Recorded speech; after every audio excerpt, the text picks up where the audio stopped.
मनोज वर्मा और आप देख रहे हैं अटेंशन। मध्य प्रदेश विधानसभा चुनाव को अब कुछ ही हफ्ते रह गए हैं, लिहाजा एमपी में बीजेपी और कांग्रेस के राष्ट्रीय नेताओं के दौरे भी तेज होते जा रहे हैं। कांग्रेस की राष्ट्रीय महासचिव प्रियंका वाड्रा तीसरी बार एमपी आ रही हैं और इस बार धार आएंगी, जहां से प्रियंका आदिवासियों को साधने का प्रयास करेंगी। जाहिर है कि आदिवासियों की सारी कांग्रेस पिछली बार सत्ता तक पहुंची थी, इसलिए वो इस वर्ग को फिर रिझाने में जुट गई है। इधर प्रियंका के दौरे पर बीजेपी निशाना साध रही है, लेकिन सवाल ये है कि क्या प्रियंका आदिवासियों को लुभाने में कामयाब होंगी और आखिर इस बार आदिवासी किसका साथ देंगे। आज चर्चा इन्हीं सवालों के इर्द गिर्द, लेकिन पहले रिपोर्ट देखिए।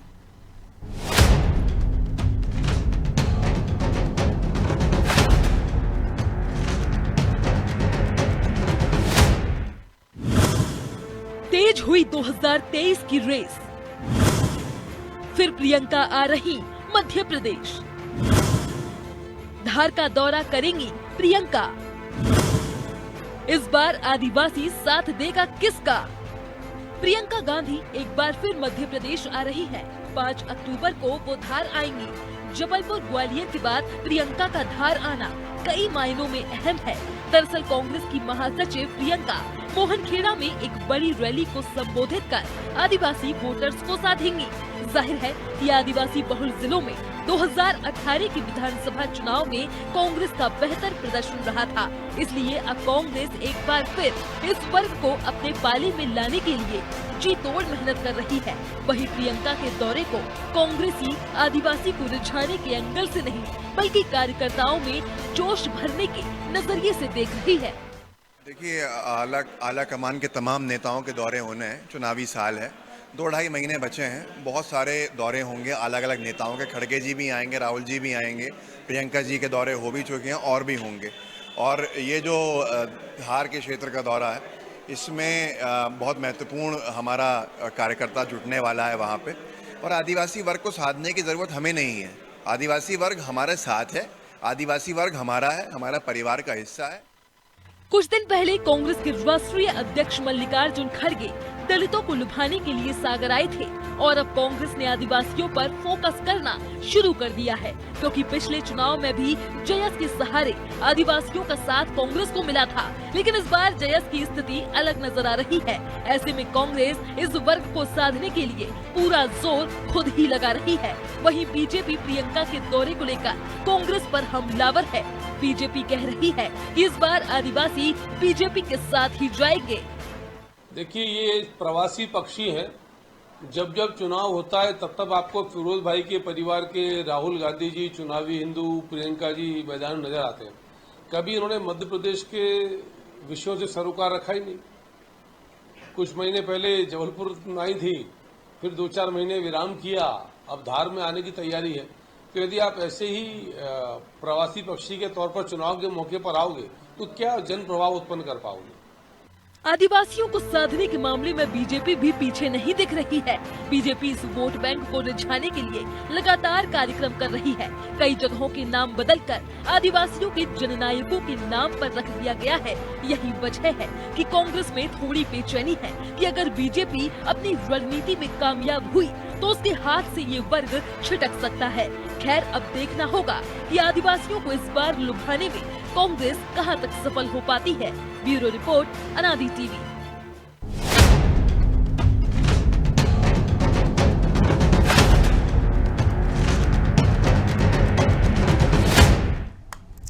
तो इसी मुद्दे पर चर्चा करने के लिए हमारे साथ जुड़ गए हैं वरिष्ठ पत्रकार सुरेश शर्मा जी और संदीप पौराणिक जी। बहुत स्वागत है आप दोनों का। तो शर्मा जी, इसके पहले प्रियंका गांधी महाकौशल पहुंची थी और अब धार आ रही है और कहा यह जा रहा है कि आदिवासियों को लुभाएंगी। और उनके जो समर्थक है और जो कांग्रेसी वो भी कहते हैं कि उनकी नाक अपनी दादी जैसी है। लेकिन क्या साख भी दादी जैसी आदिवासियों के बीच कि उनकी एक सभा से, एक रैली से कांग्रेस के पक्ष में वो माहौल बना पाएंगी? देश की राजनीति बदल गई है। अब कोई नाक कान देख करके नहीं, विजन देख करके मतदान करता है। इसलिए कांग्रेस को भी और भाजपा को भी इनका विजन क्या है ये बताना पड़ेगा। ये मध्य प्रदेश के लिए क्या करना चाहते हैं, आदिवासियों के लिए, दलितों के लिए, अन्य सामान्य वर्ग के लोगों के लिए, पिछड़े वर्ग के लोगों के लिए क्या करना चाहते हैं, ये इनको अपना स्पष्ट अभिमत देना पड़ेगा। अब ऐसा नहीं होता कि कोई किसी के बाल की स्टाइल देख लेगा, कोई किसी नाक की स्टाइल देख लेगा, कोई अटल जी जैसा बोलता है ये देख लेगा, ऐसे नहीं चलेगा। दूसरी बात ये है कि आपको जो एक अवधारणा बनी हुई है, उस अवधारणा को जो है बनाना या खंडित करना। यदि मान लो भाजपा के प्रति अवधारणा बनी हुई है तो भाजपा उसको बचाए रखे, कांग्रेस के लिए बनी हुई है तो कांग्रेस उसको बचाए रखे। तो ये सारी चीजों को देखना पड़ेगा। मनोज जी, एक बहुत महत्वपूर्ण बात जो है मैं आपको बार बार कहता रहा हूं, आपको मैं आज जानकारी के लिए फिर दे रहा हूं जी कि हमारे मध्य प्रदेश में कांग्रेस के एफर्ट्स जो हैं वो इतने ज्यादा नहीं रहे कि वो सरकार को बड़ी चुनौती दे पाए, एक बात। दूसरी बात ये 2018 में कमलनाथ जी एक बड़ी चुनौती पेश करने के लिए आए थे और उन्होंने पेश की भी, लेकिन राजनीति के समझदार जानकार लोग ये समझते हैं कि कोई फ्रेश और बिना आजमाया हुआ पीस यदि वो बहुमत प्राप्त नहीं कर पाया तो आजमाने के बाद बहुमत प्राप्त कर लेगा, चौकन्ना और सतर्क रहने वाले लोगों के बीच में कर लेगा। इसके बारे में काफी प्रयास और मेहनत की जरूरत रहेगी, क्योंकि पिछली बार जो है कमलनाथ जी का फ्रेश चेहरा था, उन्होंने कर्ज माफी जैसा नारा दिया था, उसके बाद 15 महीने में उसका क्या आउटपुट रहा, लोगों के बारे में क्या धारणा बनी है उसको लेकर के, ये सारे मुद्दे जो हैं आएंगे। ये कांग्रेस के दिमाग में फिर कर्नाटक भी होगा, हिमाचल भी होगा, राजस्थान, छत्तीसगढ़। ये कर्नाटक और हिमाचल जो है मध्य प्रदेश के नेताओं के दम पर नहीं जीते गए। कर्नाटक और हिमाचल के अपने समीकरण थे, यदि वैसे समीकरण मध्य प्रदेश में बन जाएंगे तो कांग्रेस के पक्ष में मतदान हो जाएगा। मुझे नहीं लगता कि कांग्रेस का और मध्य प्रदेश कांग्रेस का व्यवहार और जो है जिस तरह कर्नाटक में दोनों नेताओं ने लग करके काम किया था वैसा व्यवहार होगा, या कर्नाटक में हिमाचल प्रदेश में एक बार छोड़ करके एक बार वाली स्थिति का लाभ जो है कोई मध्य प्रदेश में होता होगा, ऐसा नहीं है। हाँ, स्थानीय समीकरण जो हैं वो चुनावों को प्रभाव डालते हैं। ये भाजपा जो है गुजरात में जीत गई थी, दूसरी जगह क्यों हार गई? या कर्नाटक और अपने मध्य प्रदेश, राजस्थान, छत्तीसगढ़ में क्यों हार गई? वो तो जीतती आ रही थी। नरेंद्र मोदी जी जीत ही गए 4 दिन बाद, फिर मध्य प्रदेश में एक सीट छोड़ी, सारी जीत गए। राजस्थान के अंदर तो मुख्यमंत्री का बेटा ही चुनाव हार गया। तो यदि इतनी बढ़िया स्थिति थी तो विधानसभा क्यों हारे? तो हर चुनाव के, हर घटना के, हर राज्य के अपने समीकरण होते हैं। ये हमें खबर लिखते टाइम पेज भरने के लिए या टीवी पर एंकर के रूप में या एक समीक्षक के रूप में बोलते में सुविधाजनक लगते हैं, लेकिन व्यवहारिक बात यह है मनोज जी कि अब हम 75वें साल में चल रहे हैं, अमृत काल चल रहा है हमारे लोकतंत्र का। इसलिए हमारे दिमाग में ये होना चाहिए कि हम जनता को क्या देने वाले हैं, मध्य प्रदेश को क्या देने वाले हैं। लेकिन अभी तो होड़ मची हुई है ना कि कौन सिलेंडर दे सकता है सस्ता, कौन फ्री बिजली दे सकता है, कौन रकम डाल सकता है खाते में। मैं फिर कह रहा हूं मनोज जी कि ये जो मुफ्तखोरी है ना, इस मुफ्तखोरी का बहुत ज्यादा लाभ नहीं होता। हमेशा आप देखिए दिल्ली के अंदर क्यों चल रहा है मुफ्तखोरी का लाभ? क्योंकि वहां गरीब तबका ज्यादा रहता है। जो बिहार वाले गरीब आए हुए हैं वो मतदाता हैं, और अन्य राज्यों के जो लोग आए हुए हैं वो लोग जो है उनको, क्योंकि दिन भर की दिहाड़ी होती है, रात में जो है उनको मिल जाता है कि भैया ये मुफ्त में बिजली मिल रही है, मुफ्त में पानी मिल रहा है, तो ये राजा हमारे लिए अच्छा। क्योंकि जिनके का मध्य प्रदेश वो राज्य नहीं है जो कभी भी इसमें। दूसरी, मैं आपके सामने एक बात कर रहा हूं, संदीप जी बड़े पुराने पत्रकार हैं। मध्य प्रदेश जो है जब गठन हुआ था उस दिन के पहले दिन से यहाँ जनसंघ का प्रभाव था। पहला जो चुनाव हुआ था उसमें 10 विधायक जीत के आए थे। दूसरा जब चुनाव हुआ तो उसके अंदर 41 विधायक जीत के आए थे, और जब संवित सरकार 67 में बनी तब उसमें जो है 67 विधायक जीत के आए थे। तो मध्य प्रदेश में भाजपा जनसंघ कभी कमजोर नहीं रहा। कांग्रेस जो है यदि अच्छे चेहरे, एक बड़े जानकार कमलनाथ जी के नेतृत्व में आई थी तब हंग असेंबली तक पहुंचा पाए थे। ये इस बार तो सारे के सारे भाजपा के नेता गुटबाजी छोड़ करके पिछली हार के कारण लगे हुए हैं, हम सब लोग देख रहे हैं। यदि जनता इसके बाद इतनी नेगेटिव है तो ये तो हमको दिखना भी तो चाहिए ना कि जनता इतनी नेगेटिव है कि ये चाहे 50 लोग चल जाएंगे, हर गली गली में चले जाएंगे, तब भी इनको नकार देगी। ऐसा वातावरण कहीं दिख रहा है क्या? आप बताइए, कमलनाथ जी ने 15 महीने का कोई प्रोजेक्ट दिया क्या? कि उन्होंने 15 महीने में कौन सा विजन मध्य प्रदेश के लिए लेके आए थे? क्या जाकर के आज बताया जा रहा है क्या? मीडिया के सामने भाषण दे देना लांछन लगा देना, इससे मतदान नहीं मिला होता है कभी भी, कभी वोट नहीं मिलते। वोट तो उस आधार पर मिलेंगे कि आपके मन में प्रदेश की जनता के लिए क्या करना चाहते हैं, मध्य प्रदेश का आपके दिमाग में नक्शा क्या है। मैं बताऊं आपको कि मैं बिल्कुल आऊंगा शर्मा जी दोबारा आपके पास। संजीव जी, पिछली बार हमने देखा था कि एक हीरालाल अलावा जैसे कांग्रेस में टिकट दिया उनको, और पूरी कांग्रेस को उस पूरे रीजन में फ़ायदा हुआ, पूरे मालवा निवाड़ में। अब मौजूदा परिस्थितियों में जैस में बिखराव की स्थिति है, एक गड़ा जो है बीआरएस के दामन थाम लिया, एक धड़ा अलग चल रहा है, एक आनंद राय के साथ में है, एक मुजालदे के साथ में है, और इस बीच कांग्रेस के ये प्रयास, क्योंकि पिछली बार भी हमने देखा था 2018 में, ये वो इलाका है कि कांग्रेस को सफलता जरूर मिली थी लेकिन उतनी नहीं मिल पाई थी जितनी राहुल गांधी ने कहा था कर्ज माफ़ी की, लेकिन उसी मंदसौर में कांग्रेस को केवल एक सीट सुवासरा मिल पाई थी। तो क्या प्रियंका गांधी की इक्का दुक्का सभाएं इस क्षेत्र में फिजा बदलने में कामयाब रहेगी कांग्रेस की, या कांग्रेस को इसके इतर और भी प्रयास करने होंगे लगातार? प्रियंका हो, राहुल हो, खड़गे हो, या उनके तमाम जो बड़े नेता हों उनकी सभाएं करना पड़ेंगी, डेरा डालना पड़ेगा, माहौल बनाना पड़ेगा? देखिए मनोज जी, ये चीज मान के चलिए कि इस बार का चुनाव बहुत आसान नहीं है, ना बीजेपी के लिए बहुत आसान है ना कांग्रेस के लिए। बिल्कुल, दोनों ही को पूरी ताकत लगानी पड़ रही है। कहा जाता है कि आपके पास जितने इंस्ट्रूमेंट हैं या जितने नेता हैं उन सारी चीजों का आप बेहतर उपयोग करते हैं। तो मुझे लगता है कि राजनीति में जो भी नेता आपके पास है, जो भी आपके पास चेहरे हैं जिनका आपको लगता है कि जनता को भरमाने में उनकी मदद मिल सकती है, उन सारे नेताओं को आप मैदान में उतारेंगे। जहां तक बात प्रियंका गांधी की आ रही है कि उनका दौरा है, स्वाभाविक सी बात है, कांग्रेस के जो बड़े नेता हैं उनको उंगलियों पर गिना जा सकता है और उनमें से एक प्रियंका गांधी है। सबसे ज्यादा पहचान रखने वाले राजनीति में, कम से कम उत्तर भारत की अगर हम बात करते हैं, तो गांधी परिवार का सबसे ज्यादा पहचान है और पसंद करने वाले लोग भी, ऐसे नहीं नकार सकते हम। कांग्रेस के नेताओं की अगर बात करें तो आपके पास बचा कौन कांग्रेस में गांधी परिवार का सक्रिय व्यक्ति? राहुल गांधी, प्रियंका गांधी। सोनिया गांधी की बहुत सीमाएं हैं और वो सीमित दौरे ही कर सकती हैं, और अब उनका स्वास्थ्य भी इसकी इजाजत नहीं देता। मैदान के एक वर्ग को लुभाने की आप कोशिश कर सकते हैं। हम ये भी नहीं कह सकते कि प्रियंका गांधी का प्रभाव बिल्कुल नहीं होगा।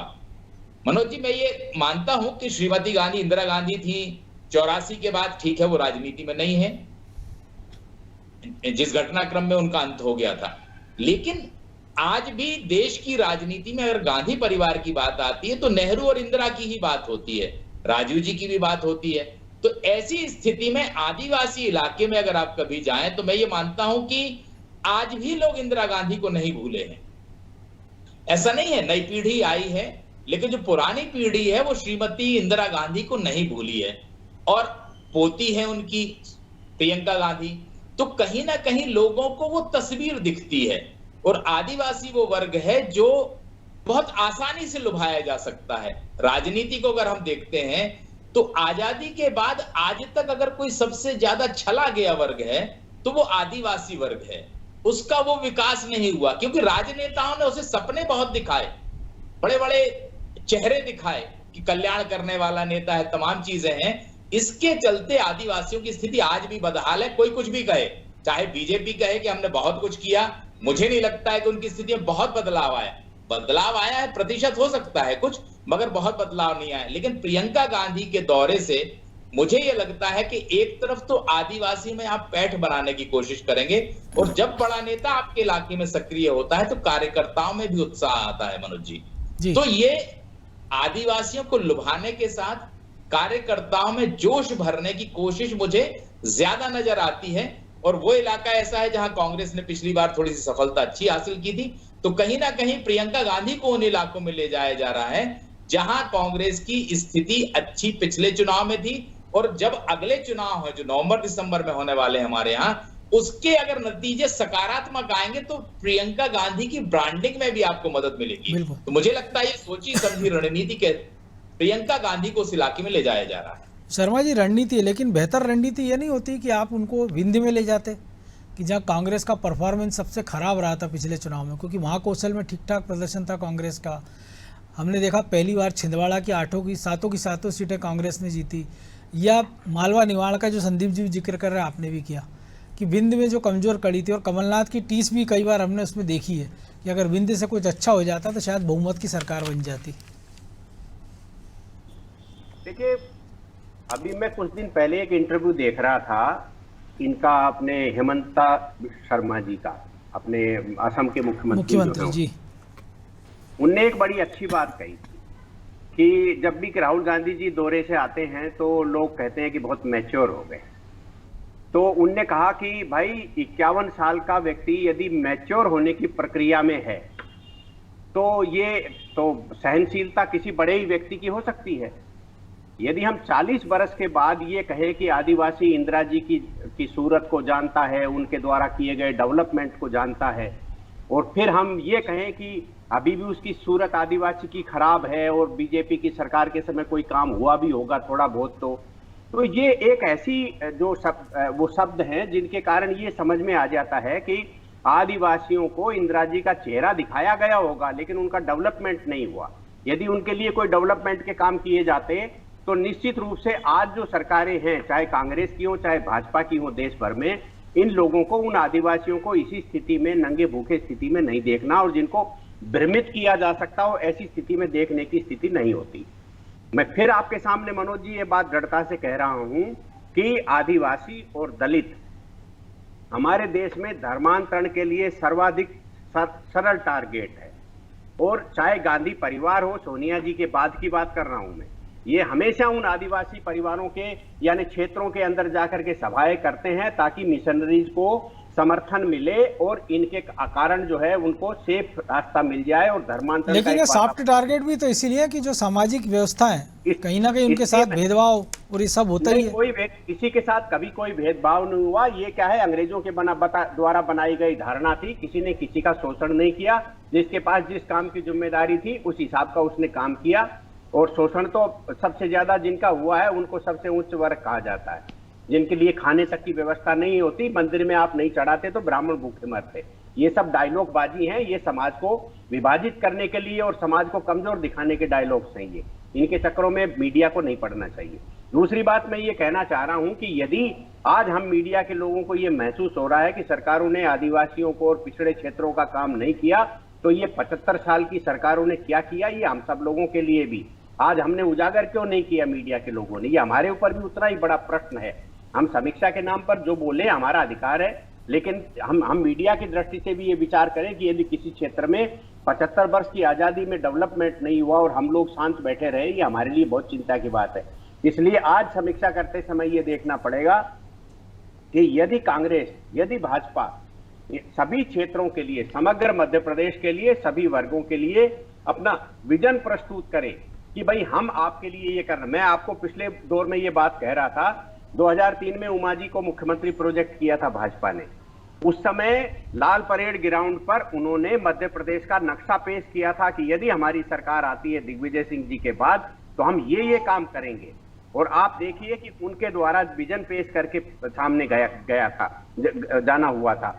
देश भर में ये एक नया राजनीतिक पैटर्न चल रहा है कि आप बताइए कि आप वोट क्यों मांगना चाहते हैं। इसलिए नहीं कि आपका नाक कान दिख रहे हैं या आप जो है अटल जी की स्टाइल में, दोबारा बोल रहा हूं, भाषण दे रहे हैं, या आप नरेंद्र मोदी जैसे लक्ष्यदार बातें करते हैं, वैश्विक प्रभाव हो गया।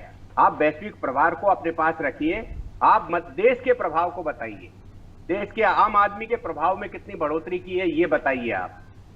इसके अलावा कोई बहुत लाभ होने वाला नहीं है। फिर मैं एक बात कह रहा हूं, जिस नेता के द्वारा, ये जो बड़े नेता जितने भी हैं, इनके द्वारा कही गई बातें सभा की बातें होती हैं, लेकिन उन बातों को कार्यकर्ता नीचे तक पहुंचाता है। जिस राजनीति के पास ऐसे दमदार कार्यकर्ता होंगे जो जाके जनता में बातें समझा देंगे, मतदान के लिए निकाल लेंगे, वो जीतेंगी। ऐसा नहीं होता। नारा चलने का दौर नहीं है। नारा मध्य प्रदेश में पिछली बार चल गया, अब उसका कितना प्रभाव, उसका इंपैक्ट पड़ा है, कितने लोगों का कर्जा माफ हुआ है, कितने 2 लाख वाले माफ हुए हैं, कितने एनपीए वाले माफ हुए हैं, कितने बैंकों के साथ सेटिंग हुई है, ये सारे विषय जनता को समझ में आती है। वो आप और हमसे ज्यादा समझदार है। हम जो है अपने टारगेटेड वक्तव्य देते हैं, मैं भी टारगेटेड वक्तव्य दे रहा हूं, तो ये सब हमारे टारगेटेड वक्तव्य रहते हैं। जनता टारगेटिव नहीं सुनती। जनता जो है ये सोचती है कि आखिर हमारे पड़ोस में क्या हुआ। आज यदि आप सड़क अच्छी बना दी, खड़िंजा डाल करके आपने अपनी गली बढ़िया बना दी, तो लोगों की समझ में आती पार्षद ने बढ़िया काम करा, नगर पालिका ने अच्छा काम किया, सरकार ने इनको फंड दिया। ये सब चीजें सामने आती है। तो संदीप जी, चीजें तो सामने आती है, लेकिन क्या जो हम बात कर रहे हैं जिस चीज़ का, जो आपने पहले दौर में भी जिक्र किया, शर्मा जी भी कर रहे हैं कि इसके इतर भी, क्योंकि दलित, आदिवासी या रीजन वाइज देखें तो मध्य प्रदेश अलग अलग 5-6 हिस्सों में हम बांट सकते हैं।